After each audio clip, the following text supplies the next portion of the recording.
Praise the lord. ఆత్మీయ జీవితాన్ని బలపరచుట కొరకు ఒక చిన్న మాట మనం బైబిల్లో చూసినట్లయితే సామెతల గ్రంథం 15వ అధ్యాయం 16వ వచనంలో ఒక చక్కని మాట ఈ విధంగా వ్రాయబడి ఉందండి. ఏమని అంటే, నెమ్మది లేకుండా విస్తారమైన ధనముండుట కంటే యెహోవా యందలి భయభక్తులతో కూడా కొంచెం కలిగి ఉండుట మేలు.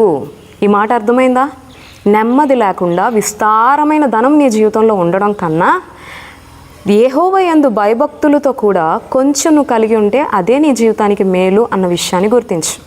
ఈనాడు చాలామంది లోకంలో ఉన్న మనుషులు, విశ్వాసులు, వారు ధనాన్ని సమకూర్చుకోవాలి, ఆస్తుల్ని పెంచుకోవాలి అని ధనం కొరకు, సంపాదన కొరకు పాటుపడుతూ ఉన్నారు, ప్రయాసపడుతూ ఉన్నారు. కొన్నిసార్లు దేవుని మందిరానికి దూరం అయిపోతున్నారు. ఆదివారం కూడా మందిరాన్ని మానేసి ఉద్యోగాలు కనుక్కుంటూ ఆ యొక్క ధనాన్ని సంపాదించుకోవడం కొరకు, ధనవంతులుగా అవ్వడం కొరకు ప్రయాసపడుతున్నారు.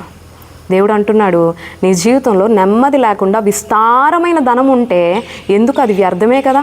నిజమే, ఈ లోకంలో చాలామందికి చాలా ధనవంతులు ఉన్నారు.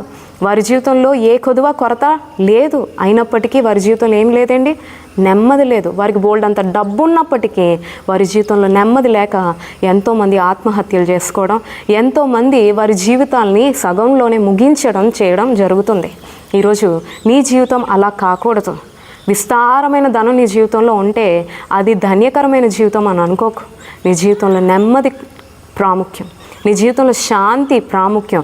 దేవుడు అంటున్నాడు, నెమ్మది కలిగి ఉండి నెమ్మది లేకుండా విస్తారమైన ధనం ఉంటే ఎందుకు?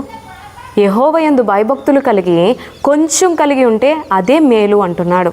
ఈరోజు నీ జీవితంలో కొద్దిగా ధనం ఉందా, కొద్ది ఆస్తి ఉందా, నీ జీవితంలో ఏది ఉందో దాని విషయంలోనే నువ్వు సంతృప్తి కలిగి జీవించడానికి ప్రయత్నించు. దేవుని యందు భయం భక్తి కలిగి జీవించి ఆ కొద్ది వాటిలోనే నువ్వు నమ్మకంగా ఉన్నట్లయితే దేవుడు నీకు గొప్ప వాటిలో కూడా నియమిస్తాడు, గొప్పవి కూడా దేవుడు అనుగ్రహిస్తాడు అన్న విషయాన్ని గుర్తించు. బైబిల్లో సామెతల గ్రంథంలోనే మరొక చోట ఒక మాట ఈ విధంగా వ్రాయబడి ఉంది. ఏమని అంటే, ధనము శాశ్వతం కాదు, కిరీటము తరతరములు ఉండునా అంటున్నాడు. ధనం శాశ్వతం కాదండి. ఈ లోకం వరకే ఈ డబ్బు, ఈ లోకంలో బ్రతికినంత వరకే ఈ ధనం. కిరీటాలు కూడా ఈ లోకంలో ఉన్నంత వరకే, పేరులు కూడా ఈ లోకంలో ఉన్నంత వరకే.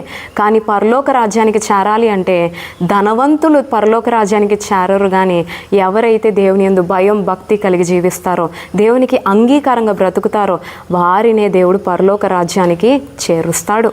ఈరోజు నీ జీవితంలో నెమ్మది లేకుండా విస్తారమైన ధనం ఉన్నా అది వ్యర్థం అన్న విషయాన్ని గుర్తించి దేవుని యందు భయం భక్తి కలిగి దేవుడు నీకు ఇచ్చిన కొద్ది వాటిలోనే నమ్మకంగా జీవించడానికి ప్రయత్నించు. అటువంటి గొప్ప కృప ప్రభు మనకి దయచేయునుగాక. ఆమేన్.